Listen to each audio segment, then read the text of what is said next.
आपण पाहत आहात शिवभीमक्रांती महाराष्ट्र न्यूज चॅनल। मृत्यू पावलेल्या ड्रायव्हरच्या कुटुंबियांना जय संघर्ष ग्रुपतर्फे 80,245 रुपयाची आर्थिक मदत करण्यात आली। पाचोरा तालुक्यातील पिंपळगाव हरेश्वर येथील जय संघर्ष ग्रुपचे पदाधिकारी गजानन पोद्दार यांचे अकस्मात निधन झाले। घरचा करता पुरुष वारला, त्यामुळे जय संघर्ष ग्रुपचे संस्थापक अध्यक्ष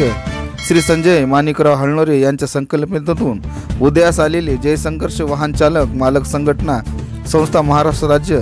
प्रदेशाध्यक्ष प्रवीण भाऊ वाघ, सोयगाव तालुका अध्यक्ष राजेंद्र बडक,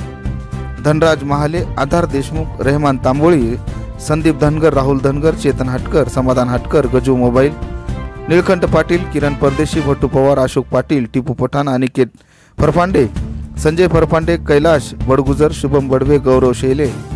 सुभाष मराठे, प्रतीश जैन, राजेंद्र पाटील, दीपक गव्हाणे आणि ग्रामपंचायत सदस्य कोमल सिंग देशमुख, कैलास अप्पा क्षीरसागर, मिलिंद तात्या देव, अंतिम महाजन आणि पोलीस अधिकारी भारत भाऊराव पाटील यांच्या समक्ष स्वर्गवासी कैलासवासी गजानन गोविंद पोद्दार यांच्या परिवारासाठी संपूर्ण महाराष्ट्रातून जय संघर्ष वाहन चालक मालक संघटना व संस्था महाराष्ट्र राज्यातील सर्व चालक मालक यांच्या आर्थिक मदतीतून निधी उभारून आमच्या परिवारासाठी सहकार्याची भूमिका दाखवत जमा झालेली रक्कम ग्रामस्थ आणि पिंपळगावचे पोलीस स्टेशनचे सर्व कर्मचारी भारतभाऊ पाटील यांच्या समक्ष परिवाराकडे 80,245 रुपये गजानन गोविंदराव पोद्दार यांचे लहान बंधू दीपक गोविंद पोद्दार,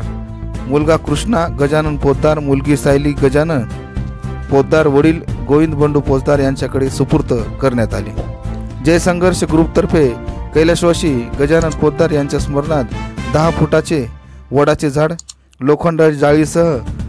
मुक्ताभवानी मंदिर परिसरात लावण्यात आली। त्याबद्दल पोद्दार कुटुंबियाच्या वतीने दीपक गोविंद पोद्दार जय संघर्ष संघटना महाराष्ट्राचे व सर्व वाहन चालक मालक यांचे मनापासून आभार व्यक्त करण्यात आले आहे। तर पाहूया सविस्तर वृत्तांत शिवभीमक्रांती महाराष्ट्र न्यूज वर निर्भीड निष्पक्ष वृत्तवाहिनीवर। जय संघर्ष ग्रुपचे संस्थापक अध्यक्ष माननीय श्री संजय आनंद सर यांनी जय संघर्ष ग्रुप स्थापन केला होता ड्रायव्हरांच्या अडचणी सोडवण्यासाठी व त्याच अनुषंगाने आदरणीय ड्रायव्हर सम्राट संजय आनंद साहेब यांच्या मार्गदर्शनानुसार आम्ही संघर्ष ग्रुपचं काम करतो व आमचे स्वर्गीय गजानन पोद्दार यांचं जय संघर्ष ग्रुपसाठी खूप मोठं योगदान होतं। त्याच अनुषंगाने आम्ही साहेबाच्या आदेशाने फुल नाही तर फुलाचे पाकळे म्हणून शेतकरी, ड्रायव्हर, सामाजिक कार्यकर्ते, पोलीस पदाधिकारी व सर्व ज्येष्ठ श्रेष्ठांनी आमच्या गजानन भाऊला जी मदत केली आहे, आम्ही त्यांचे गावातील पदाधिकारी, गावातील शेतकरी बांधव, ड्रायव्हर लोक, आम्ही संघर्ष ग्रुपचे महाराष्ट्रातील सर्व पदाधिकारी यांनी जी मदत केली आणि कोणाचं माझ्याकडे नाव सुद्धा मी त्यांच्याबद्दल दिलगिरी व्यक्त करतो व सदर ही जी मदत आहे आतापर्यंत 335 लोकांनी मदत केली आहे, मी त्यांचे आभार मानतो। आणि सदरील रक्कम ही 80,245 रुपये आम्ही त्यांच्या परिवाराला, त्यांच्या मुलाकडे, त्यांच्या भावाकडे, त्यांच्या लेकरांकडे, त्यांच्या वडिलांकडे सर्वांच्या साक्षीने पोलीस स्टेशनचे पदाधिकारी साहेब, सरपंच साहेब व गावाच्या साक्षीने आम्ही त्यांच्याकडे देत आहोत। तरी पण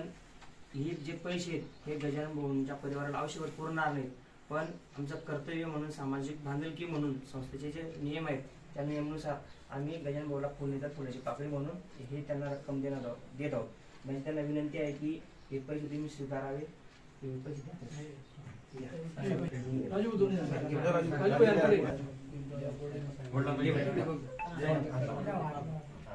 पिंपळगाव पोलीस स्टेशनचे भरत पाटील पोलीस अधिकारी, सरपंच नाना, आणि त्यांना विनंती करतो की मी पैसे त्यांच्या संघर्ष ग्रुपतर्फे मिळालेली आर्थिक मदत ही संघर्ष ग्रुपतर्फे आम्हाला पोच करण्यात आलेली आहे व आम्ही त्यातून बघितल्याप्रमाणे पूर्ण रक्कम आमच्या स्वाधीन करण्यात आलेली आहे।